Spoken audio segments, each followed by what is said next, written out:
존경하는 성남 시민 여러분, 그리고 언론인 여러분, 의장님을 비롯한 동료의원 여러분, 박광순 시의원입니다.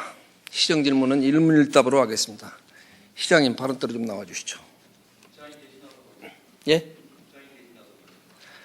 국장께서 발언하신다고요?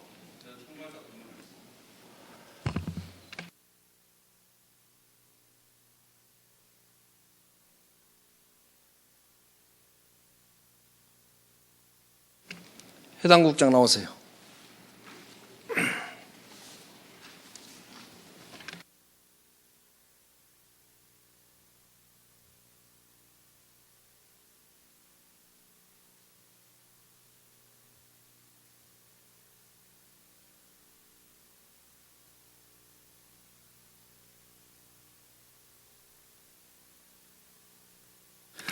네, 교육문화환경국장입니다. 네. 우리나라 지방자치기관의 구성 형태는 권력분립 원칙 아래 기관 대립형을 채택하고 있습니다. 자치단체장과 의원은 상호 통제, 견제 관계를 유지합니다. 자치단체장과 의원은 그 성립과 기능에 있어서 상호 독립의 관계를 가지고 있습니다. 의원은 그 자치단체의 의사결정권을 가지는 데 비하여 단체장은 구체적으로 행정을 집행하는 기능을 가집니다. 의의 단체 의사를 의결하는 사항은 주민, 단체장, 공무원 모두에게 영향이 미치는 기속력을 가지고 있습니다. 자치단체장과 의원은 그 자치단체의 행정을 원활하게 수행하기 위하여 일정한 범위 안에서 상호 보완적이고 의존적인 관계를 유지합니다.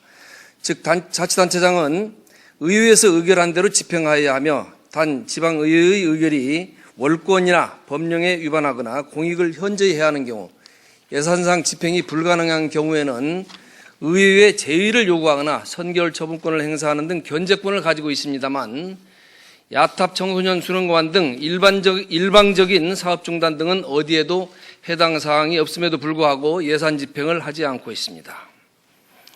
상대적으로 소외된 야탑, 임해, 여수, 도촌 지역의 청소년에게 다양하고 쾌적한 교육, 문화, 예술, 체육 공간을 제공하여 건전한 청소년 문화를 육성하고자 야탑 청소년 수련관이 모든 절차를 마치고 시공업체 선정 과정에서 시장이 지방재정 개편을 핑계로 사업을 일방적으로 중단하였습니다.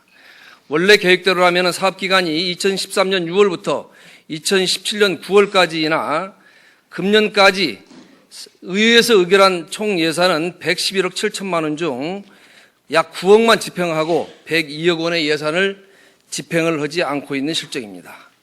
예산 집행을 일방적으로 중단 결정 시 법령에 어떤 기준과 원칙이 있는지 답변해 주시기 바랍니다.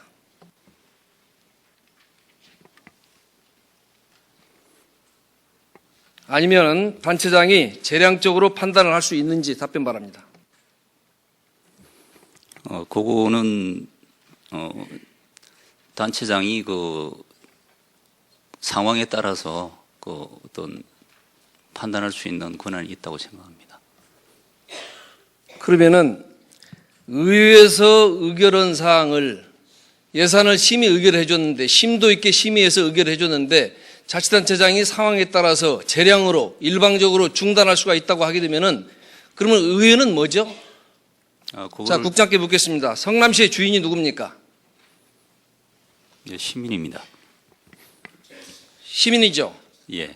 그러면 시민을 대표하는 사람은 누구예요? 시장님도 될 수가 있고 그 시의원들도 될 수가 있습니다.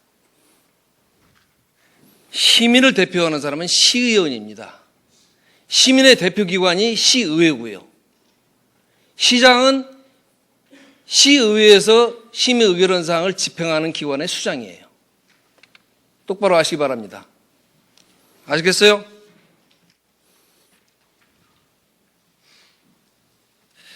중단 보류 결정 시에 할 수는 있습니다. 예, 그러나 의회에 사전 보고를 하든지 상의를 하든지 그런 기본적인 조치조차 생략하였습니다. 최소한 지역구 의원에게 양해는커녕 그 흔한 설명조차 없었습니다. 당연히 야탑 주민에게 설명회 개최도 했어야 되는데 개최한 적이 없습니다. 이는 자치단체장이 시민을 무시하고 시민의 대표기관인 의회를 얼마나 무시하고 있는지 그 단면을 엿볼 수가 있습니다. 지난 두 번의 지방선거에서 야탑 3동이 분당 지역에서는 우리 이재명 시장에 대한 시장 지지율이 제일 높았습니다. 야탑 주민을 무시하는 것인지 아니면 조롱하는 것인지 시장에 대한 기대가 절망으로 바뀌어가고 있습니다. 지방재정 개편을 이유로 본의원도 반대하고 있습니다. 본의원도 야탑 이동 8단지 노인정에서 야탑 이동 사회복지 담당이 와서 서명을 했습니다. 진심으로 반대합니다. 하지만 시장께서는 청소년 복지는 미래에 대한 투자라고 누누이 강조한 바가 있는데 미래 세대의 주역인 청소년이 건전하게 자랄 수 있도록 문화예술 체육의 거점이며 공간을 제공하는 청소년 수련관 건립에는 무책임하고 안이한 생각을 하고 있는 것이 아닌가 심히 유감입니다. 어찌 보면 청년 배당보다도 더 시급하고 장기적인 관점에서는 꼭 필요한 사업입니다. 중단된 청소년 수련관 시공업체를 조기에 선정하여 사업을 정상적으로 진행하시기 바랍니다. 답변하시기 바랍니다. 예, 지금 일시적으로 대형공사 투입 사업에 대해서 재조정을 위해서 일시적으로 지금 중단을 하고 있는 거고요. 완전히 안 하겠다는 얘기는 아닙니다, 지금. 그게 지금 재조정이 완료가 되면 공사를 재개할 계획입니다. 재조정이 언제 완료가 되고 언제 공사를 재개할 것인지 구체적으로 답변 바랍니다. 그건 지금 검토 중에 있습니다. 검토 지금 현재 공사 중단된 지가 지금 현재 7월인데 검토를 지금 현재 몇 개월째 하고 있는 겁니까? 언제까지 하실 건지 구체적인 시한을 답변 바랍니다. 구체적인 시한은 저희 부서에서 지금 하는 사항은 아니고요. 일단 그게 이제 시에서 시행하는 대형 사업을 전반적으로 검토를 하기 때문에 조금 시간이 걸리고 있습니다. 답변할 위치에 있지 않은 국장이 와서 답변을 하니까 만족할 만한 답변을 듣지 못했습니다. 성남의 미래를 담보하고 약속된 성남을 위해서라도 자본 지출 사업은 중단하지 마시고 꾸준히 진행되어야 하며 소비성, 낭비성 행사나 축제 예산은 통합하거나 예산을 절감하여야 합니다. 소비성, 낭비성 축제 예산 사례가 많지만은 최근에 있었던 광복 71주년 기념행사 예산 내용을 말씀드리겠습니다. 이 예산은 1억 6천만 원을 집행을 했는데 행사 운영비로 1,000만 원 중에 759만 원을 집행하였고 기념 공연으로 1억 4,700만 원을 집행하였습니다. 집행 내용을 보게 되면은 가수 이모 씨가 노래 3곡에 3천만 원, 가수 김모 씨가 노래 3곡에 1,000만 원, 가수 손모 씨가 350만 원, 사회자 김모 씨가 말 몇 마디 하고 출연금 500만 원 등 출연료와 방송 장비 등으로 7,500만 원을 사용했습니다.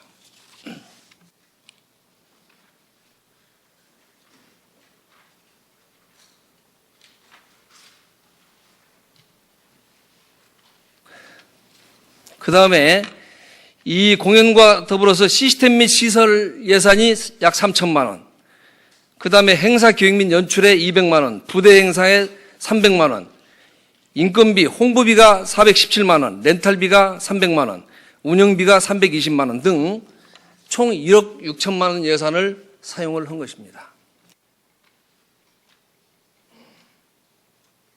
본 의원의 생각으로는 우리 성남시에는 훌륭한 아트센터가 있습니다. 오페라 하우스 약 1,900여 석의 좌석이 있습니다.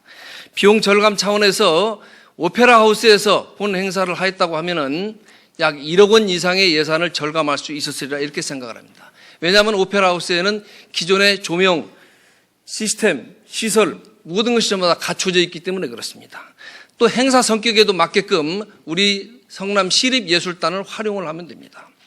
존경하는 성남 시민 여러분, 노래 3곡에 3천만 원 시민 혈세를 집행하는 것이 과연 조국 광복을 위하여 몸과 온 재산을 바친 순국 애국지사의 유지에 맞는 행사입니까? 그분들이 지하에서 통곡할 노릇입니다. 이는 성남 시민의 정서에도 맞지 않는다고 봅니다. 각종 행사의 사유도 주최 측이나 집행부, 팀 과장이 보시면 됩니다. 그래야 행사 취지도 살리고 공직자들의 역량도 함양시키고 충분히 발휘할 수 있습니다. 그리고 우리 시는 전담 사유자인 권모 씨를 채용하여 봉급을 주고 있습니다. 공무원이 하든가 아니면은 전담 사유자를 활용하면 될 것을 광복절 행사 성격에 맞지도 않는 코미디언을 초빙해서 말 몇 마디 하고 500만 원을 지출하는 것이 과연 옳습니까? 지방재정 개편을 앞두고 있는 우리 성남시에서는 이는 상식에 맞지도 않고 아무리 코드가 맞는 사람이라도 이렇게 시민의 세금을 생각 없이 퍼주듯이 살림을 해서는 안 되는 것입니다. 한 번 쓰고 나눠주면 그만인 경상비 지출은 브레이크가 고장난 자동차처럼 해마다 증가하고 있습니다. 반면에 성남의 미래를 준비하고 약속하는, 좀 전에 윤창근 의원께서 말씀하신 대로 이런 자본 지출 사업은 오히려 축소시키는 등 인색하기 짝이 없습니다. 야탑밸리 사업 같은 경우는 많은 사업비가 투입된다며 6년 동안 검토만 하고 있으며, 그나마 의회에서 의결한 야탑 청소년 수련관 건립은 지방재정 개편을 핑계로 사업을 중단시키는 것이 과연 법령을 논하기에 앞서 이치에 맞는 것인지요. 지방재정 개편으로 시 재정이 어렵다면 내년도 예산 편성은 제로 베이스에서 검토하여 선심성, 낭비성, 일회성, 유사 중복성 사업은 전면 축소 조정하는 등 예산 편성과 심의 의결의 일대 혁신이 이루어져야 합니다. 성남 시민에게 모라토리움 선언하겠다고 협박하지 말고 시민에게 양해를 구하고 살림을 잘하기 위하여 지혜를 모아야 할 때입니다. 성남시 재정은 시장께서 홍보하는 것처럼 나쁘지 않습니다. 다만 예산 편성과 운영 집행을 엉터리로 하여 2015년 작년의 경우에 순세계 잉여금을 포함한 잉여금이 9,325억 원에 이릅니다.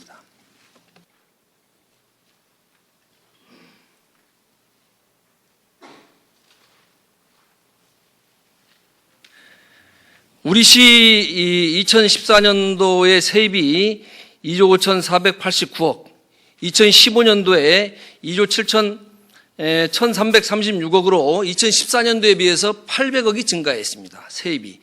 그런데 잉여금은 작년도의 경우에 9,325억으로 약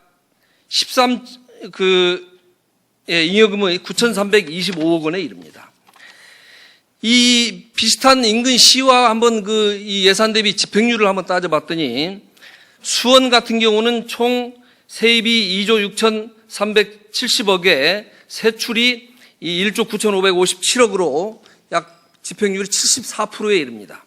고양시가 78%, 용인시가 82%, 부천시가 76%, 안양시가 79%, 우리 성남시는 예산 대비 집행을 한 집행률이 65%밖에 안 됩니다. 아까 말씀드린 대로 순세계 잉여금을 포함을 해서 작년도에 9,325억 원을 집행을 하지 않은 잉여금입니다. 이렇게 살림을 하고 있는 것입니다. 우선 당장 급하지도 않은 예산을 세워놓고 전부 다 불응에 처리하고 하는 것이 지금 현재 성남시 살림살이의 실태입니다.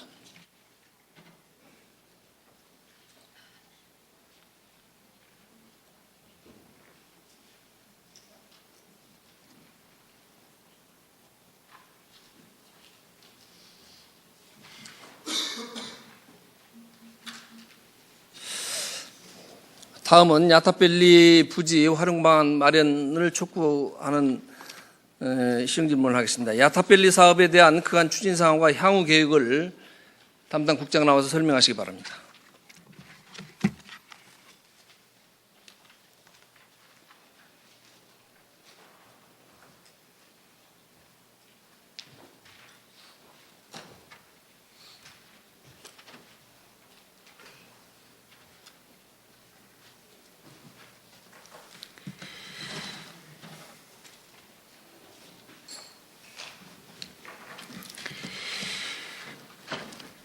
창조산업과장 유진열입니다. 한송섭 단장님이 명예퇴직 휴가에 따라서 본인이 답변을 드리게 돼서 죄송하게 생각합니다. 박광순 의원님께서 말씀하셨던 야탑밸리 부지에 대한 향후 진행 계획에 대해서 답변을 드리도록 하겠습니다. 야탑동 4-2번지 1원 지역산업 혁신 기반을 구축하자 2005년부터 도시계획 시설인 연구시설로 조성을 계획하고 관련 행정 절차를 이행하여 왔으나 시 재정 부담 예산의 문제로 2010년부터 사업 착수가 보류된 이후 현재까지 사업 착수가 계류 중에 있습니다. 시에서는 2018년 인구 100만 달성 시 지방행정연구원 설립을 통한 야탑밸리 입주 계획을 반영하여 사업 추진 방안을 강구하여 왔으나 본시가지 재개발과 노후주택 정비 사업으로 2021년 이후에 시인구 100만 안정세가 유지될 것으로 예측이 됨에 따라 지방행정연구원 설립 시기가 장기화될 것으로 예상이 되어 사업 추진 재검토를 요구하게 되었습니다. 따라서 시에서는 야타밸리에 대한 전면적인 재검토가 필요함에 따라 공익성과 지역 여건 등을 충분히 검토하여 활용 방안을 마련하고자 정책 연구를 추진 중에 있으며 지역 주민들의 의견을 충분히 수렴 반영토록 대주민 설명회를 개최하고 정책 연구 결과에 따라서 사업 방향을 결정하여 추진할 예정에 있습니다. 이상으로 박 의원님의 질문에 답변을 마치겠습니다. 예, 답변 감사합니다. 야타밸리 사업은 2010년도 이후로 지금 현재까지 6년 동안 사업 진행이 전무합니다. 예산이 한 푼도 들어가지 않았습니다. 야타밸리 부지 10,000평에 그동안 부지 매입비 200억과 그다음에 설계비 이런 그 부대 비용을 포함해서 그동안 30억에서 230억의 예산이 투입된 이후로 2010년 이후로 지금 이제 사업이 전면 지금 이제 중단이 되고 있습니다. 이재명 시장이 들어온 이후로 그 이후에 성남은 합니다. 그 계획에 의하면은 야타밸리는 2015년까지 활용 계획을 수립하여 2016년도부터는 예산을 수립해서 사업을 진행한다고 되어 있습니다만 그나마 그 약속도 어기고 지금 현재까지도 활용 방안이 지금 현재 1년 이상이 또 지연되고 있습니다. 지역산업의 혁신 기반을 구축하고자 연구시설로 도시계획시설이 결정된 야타밸리 조성 사업이 6년 이상 지연되고 있는 바 전문기관의 용역을 실시하고 지역 주민의 의견을 들어 야타밸리 부지 활용 방안을 조기에 마련하여 시행하시기 바랍니다. 첫째는 원래의 목적대로 지식생명첨단산업, 즉 IT, BT, CT, NT 등 교육연구시설로 계획하고 시행되어야 합니다. 미래 4차 산업혁명의 핵심인 수도권 최대의 드론산업 연구 및 체험시설로 발전시켜 나가는 것도 생각해 볼 만합니다. 드론은 막힘없는 창의성의 기술이며 인간이 새의 눈을 가짐으로써 그간 거주하지 못했던 창공의 3차원 입체 공간을 지배할 수 있게 해주는 기술입니다. 21세기 국가 성장 동력의 근간인 드론 산업의 연구와 생태계 조성을 위한 신기술 연구단지 및 체험장 시설이 필요하다고 생각됩니다. 드론 산업과 관련된 새로운 기술 혁신과 모험적 활용, 비즈니스화와 접목시켜 무한한 확장성을 가지고 있는 드론 산업의 메카로서 선점하여야 할 것입니다. 아니면 현재 판구요 테크노밸리, 창조경제밸리 등에 근무하는 젊은 인재들 80% 이상이 서울과 용인 등지에서 출퇴근하고 있어 지역경제 활성화에 별 도움이 되지 않는다고 생각하고 있습니다. 따라서 공익성과 지역 여건 등을 감안하여 중앙정부와 협의하여 직주체제를 확립하고 지역경제 활성화에 도움이 되는 방향으로 활용해도 좋을 듯합니다. 예, 끝까지 경청해 주셔서 감사합니다. 들어가시기 바랍니다.